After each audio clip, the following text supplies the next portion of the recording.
یہ مساجد یہ اللہ کے قلعے ہیں۔ انسان اگر شیطان کی چالوں سے، شیطان کی مکاریوں سے اپنے آپ کو محفوظ کرانا چاہتا ہے تو اسے چاہیے کہ وہ مسجد کو لازم پکڑے، مسجد میں زیادہ سے زیادہ وقت گزارے، اور بالخصوص رمضان المبارک کا آخری عشرہ وہ تو اعتکاف کی نیت سے مسجد میں گزارے۔ تو پہلا فائدہ معتکف کا کہ وہ گناہوں سے بچا رہتا ہے۔ بسا اوقات انسان معمولی سے لفظ و کوتاہی سے گناہ کر بیٹھتا ہے، لیکن جب آدمی مسجد میں تشریف لے آتا ہے تو گناہ سے محفوظ ہو جاتا ہے۔ وہ غیبت، جھوٹ، دھوکہ دہی، فریب، نماز کا چھوڑنا، نماز میں سستی کرنا، جماعت کا چھوڑنا، بہت سارے گناہوں سے وہ بچ جاتا ہے۔ نماز اس کی باجماعت ہوتی ہے، روزے کا اہتمام ہوتا ہے، قرآن کی تلاوت کا اہتمام ہوتا ہے، ذکر اذکار کا اہتمام ہوتا ہے، تعلیم کے حلقے میں بیٹھنا اس کو نصیب ہوتا ہے۔ تو اعتکاف کے بہت سے فائدے ہیں۔ دوسرا فائدہ اعتکاف کا کہ معتکف اپنے اعتکاف کی وجہ سے بہت سارے حسنات نیکیاں نہیں کر سکتا، مثلا بیمار کی تیمارداری، جنازے میں شریک ہونا، مساکین و فقراء کی خبرگیری، اسی طرح اور بہت ساری نیکیاں نہیں کر سکتا۔ لیکن اللہ کے رسول صلی اللہ علیہ وسلم نے فرمایا یجری لہ من الحسنات کعامل الحسنات کلھا، اعتکاف میں بیٹھنے کی وجہ سے معتکف کو وہ ساری نیکیاں اللہ تبارک و تعالیٰ کی طرف سے مرحمت ہوتی ہے اور نصیب ہوتی ہے جو وہ نہیں کر سکتا۔ کتنی بڑی فضیلت ہے، کتنی بڑی نوازش ہے کہ ایک عبادت کرنے پر کئی عبادتوں کا ثواب مل جائے۔ اور یہ بھی ہو سکتا ہے کہ آدمی اپنے گھر میں ہو پھر بھی وہ یہ نیکیاں نہ کر سکے، لیکن اعتکاف کی برکت سے اس کو ان تمام نیکیوں کا اجر و ثواب دیا جاتا ہے۔ تو محترم دوستو، اعتکاف بہت بڑی عبادت ہے۔ تو قرآن کریم میں بھی اعتکاف کا ذکر ہے۔ حضرت ابراہیم علیہ السلام کو اللہ تبارک و تعالیٰ حکم فرماتے ان طہر بیتی للطائفین والعاکفین والرکع السجود، کہ میرے گھر کو طواف کرنے والوں کے لیے، اعتکاف کرنے والوں کے لیے، سجدہ اور رکوع کرنے والوں کے لیے پاک کر دو۔ والعاکفین، تو قرآن کریم میں اعتکاف کا یہ وہ ذکر ہے۔ محترم دوستو، آپ علیہ السلام کی جیسے پہلے عرض کیا گیا، آپ کی عادت شریفہ کی کہ آپ ہر سال اعتکاف فرمایا کرتے تھے۔ مدینہ سے جب آپ نے مکہ سے مدینہ کی طرف ہجرت فرمائی تو ہر سال آپ پابندی کے ساتھ اعتکاف فرمایا کرتے تھے۔ لیکن جس سال آپ کی وصال ہوئی، آپ دنیا سے پردہ فرما گئی، آپ دنیا سے رخصت ہو گئی، تو اس سال آپ علیہ السلام نے 2 عشروں کا اعتکاف فرمایا، درمیانی عشرے کا بھی اور آخری عشرے کا بھی۔ اور محترم دوستو، ایک دوسری بات کہ اعتکاف میں اللہ کیا دیتے ہیں۔ ایک حدیث میں آتا ہے من اعتکف یوما ابتغاء وجہ اللہ،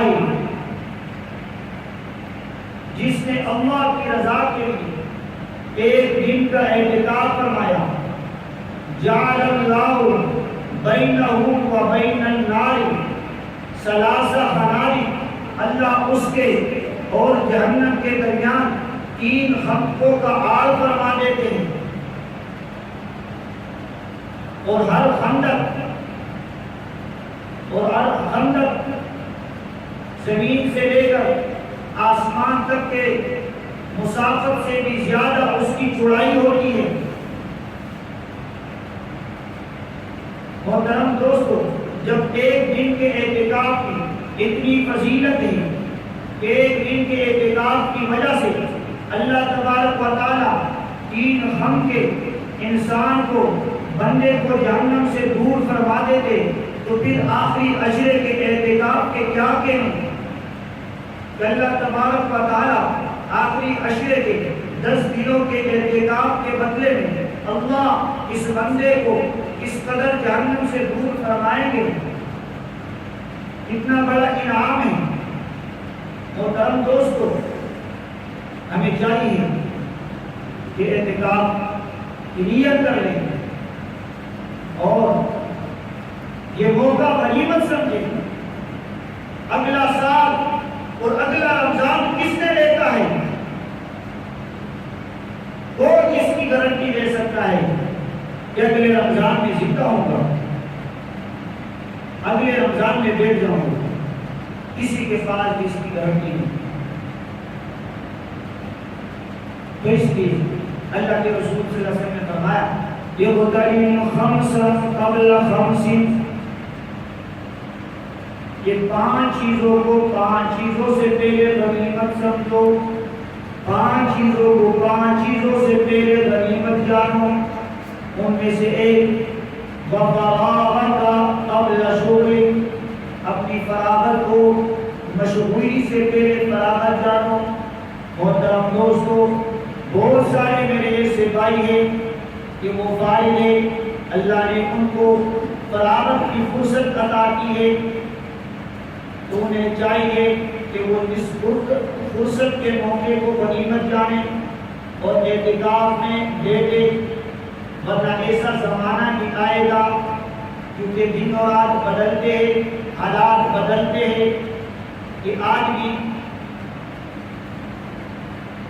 فراغت سے مشغولی میں مصروف ہو جاتا ہے، اس کی وہ فراغت ختم ہو جاتی ہے، کاموں میں مشغول ہو جاتا ہے، پھر افسوس کرتے ہیں کاش میرے پاس تھوڑا سا وقت ہوتا کہ میں نیکی کرتا، اعتکاف بیٹھتا، میں اللہ کی عبادت کرتا، لیکن وہ موقع اس کے ہاتھ سے چھوٹا ہوا ہوتا ہے۔ تو اس لیے ہمیں چاہیے کہ ان دنوں کی قدر کریں، ان دنوں کی قدر کریں۔ تو وہ انشاءاللہ اہتمام کرے گا اور ارادہ کرتا ہے کہ میں اعتکاف کروں، کون ارادہ کرے گا؟ اللہ سب کو توفیق نصیب فرمائے، اللہ سب کے ارادوں کو تقویت بخشے، اور اللہ ہمیں اپنے ارادوں میں یہ کو سچا کرے۔ اور دوستو، اللہ ہم سب کو اعتکاف کی جیب و برکت نصیب کرے، اور ایک بڑا فائدہ اعتکاف کا یہ ہے کہ اعتکاف کی برکت سے لیلۃ القدر کی رات یہ نصیب ہوتی ہے، لیلۃ القدر کی رات نصیب ہوتی ہے، اور لیلۃ القدر میں عبادت کرنا یہ اللہ کو بڑا پسند و محبوب ہے۔ اور ایک حدیث میں من قام لیلۃ القدر غفر له ما تقدم من ذنبه، جس نے لیلۃ القدر میں قیام کیا اللہ تبارک و تعالی اس کے تمام اگلے گناہوں کو معاف کر دیتے اور بخش دیتے ہیں۔ کتنی بڑی فضیلت ہے۔ ایک اور حدیث اللہ کے رسول صلی اللہ علیہ وسلم نے فرمایا اعتکاف 10 من رمضان کحجتین والعمرہ عمرتین، کہ آخری عشرے کا اعتکاف 2 حج اور 2 عمروں کے برابر ہے۔ یعنی جو شخص آخری عشرے کا اعتکاف کرے گا اس کو اللہ کی طرف سے 2 حج اور 2 عمروں کا ثواب دیا جائے گا۔ اتنی بڑی فضیلت ہے کہ معمولی سے پابندی کرنے پر 2 حج اور 2 عمروں کا ثواب نصیب ہو جائے۔ ایک حدیث میں اللہ کے رسول صلی اللہ علیہ وسلم نے فرمایا کہ جس نے اللہ کی رضا کے لیے اور ثواب کی نیت سے اعتکاف کیا اللہ اس کے اگلے تمام گناہوں کو معاف کر دیتے ہیں۔ محترم دوستو، کتنی بڑی فضیلت ہے۔ آخری بات خاص کر کے دیکھو بات ختم کرتے ہیں کہ معتکف کی مثال اس شخص کی سی ہے جو کسی کے در پہ آئے اور اسے کہے جب تک آپ میرے مطالبے کو پورا نہ کریں اس وقت تک میں یہاں سے نہیں ہٹوں گا، اور وہ شخص اسی حال پہ اس کے در پر پڑا رہے، تو یہی مثال معتکف کی ہے کہ وہ اللہ کے در پر آ جاتا ہے اور اپنا بوریا بستر ڈال دیتا ہے اور اللہ سے بستہ عرض کرتا ہے کہ باری تعالیٰ میں تیرے در پہ آ گیا ہوں، اے باری تعالیٰ میری مغفرت کرنا، بخشش کرنا اور جہنم سے مجھے خلاصی نصیب کرنا۔ محترم دوستو، اگر یہی کیفیت ہو کوئی سب سے سب دل والا بھی جب اس کے ساتھ یہ دیا کیا جاتا ہے اس کا دل بھی پس جاتا ہے، اس کے دل میں بھی نرمی آ جاتی ہے، رحم و کرم آ جاتا ہے، تو اللہ تبارک و تعالیٰ کو بادشاہوں کے بادشاہ ہے، شہنشاہوں کے شہنشاہ ہے، تو وہ تو بطری کے اولا اپنے بندے کو معاف کرے گا اور اس کی بخشش کرے گا۔ وہ تو اس کے رحمت کو بہانہ ڈھونڈتی ہے کہ کوئی میرے در پہ آئے مجھ سے مانگے میں اس کو عطا کروں، کوئی مجھ سے مغفرت چاہے میں اس کو بخش دوں۔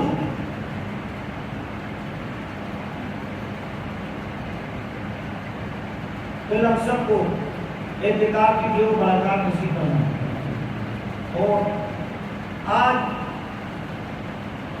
غروب آفتاب سے پہلے اعتکاف کی نیت سے داخل ہونا یہ معتکفین کے لیے بہت ضروری ہے۔ جن ساتھیوں کا اعتکاف میں بیٹھنے کا ارادہ ہے تو وہ آج 20 رمضان مبارک ہے، تو آج غروب آفتاب سے تھوڑی دیر پہلے مسجد میں اعتکاف کی نیت سے داخل ہوں گے، اور اعتکاف کی نیت کرنا یہ بہت ضروری ہے۔ اگر تھوڑی سی بھی تاخیر فرمائی تو سنت اعتکاف نہیں رہے گا، مسنون اعتکاف نہیں رہے گا۔ تو اس لیے جو میرے بھائی جنہوں نے ارادہ کیا ہے اور جو ارادہ کریں گے یا مشورہ کریں گے تو وہ غروب آفتاب سے تھوڑی دیر پہلے اعتکاف کی نیت سے جو وہ مسجد میں تشریف جائے۔ تو محترم دوستو، جیسے مرد حضرات اعتکاف میں بیٹھ سکے اسی طرح خواتین حضرات بھی جو وہ اعتکاف میں بیٹھ سکتے ہیں، اور خواتین کے لیے بنسبت مردوں کے اعتکاف کرنا یہ آسان ہے۔ مثلا گھر کی سربراہ ہے، ماں ہے، وہ اپنے لیے وہ اعتکاف میں بیٹھ سکتی ہے، ایک جگہ متعین کر لیں اور اپنے باؤ کو بیٹوں کو وہ حکم بھی کر سکتا ہے کہ سالن بناؤ، روٹیاں پکاؤ، یہ کہ وہ انتظامات کرو۔ تو اعتکاف میں بھی بیٹھی ہے اور ساتھ ساتھ گھر کا کام بھی وہ چل رہا ہے، تو عورتوں کے لیے بنسبت مردوں کے اعتکاف کے لیے آسان ہے۔ اگر کوئی مستورات خواتین ایسی ہے کہ اس کے نام بہو ہے نہ بیٹھ کیا ہے، تو اس کے لیے بھی کیا ہے گنجائش ہے، وہ بھی اعتکاف کر سکتی ہے کہ وہ گھر میں ایک جگہ کو جو متعین کر لیں اور اعتکاف کی نیت سے بھی وہاں بیٹھے۔ جب کوئی کام کرنا ہو تو اعتکاف کی جگہ سے جو باہر آ کر اپنا کام کرے، کسی سے جو دنیاوی بات نہ کرے، ضرورت کی بات بھی جو کر سکتی ہے، اور پھر جو اپنا کام کر کے پھر اعتکاف میں چلی جائے۔ تو جہاں پہ مرد حضرات اعتکاف میں بیٹھ سکتے ہیں، وہاں خواتین بھی بیٹھ سکتے ہیں، تو اپنی ماں بہنوں کو بھی جو ہے وہ اعتکاف کے لیے ترغیب دیں تاکہ ان کو بھی اعتکاف کے برکات، اعتکاف کے لیے وہ ثواب اور اعتکاف کے لیے وہ ثمرات حاصل ہو۔ انشاءاللہ دو میں یہ بات پہنچائیں گے انشاءاللہ۔ واقعی دعوانا الحمدللہ۔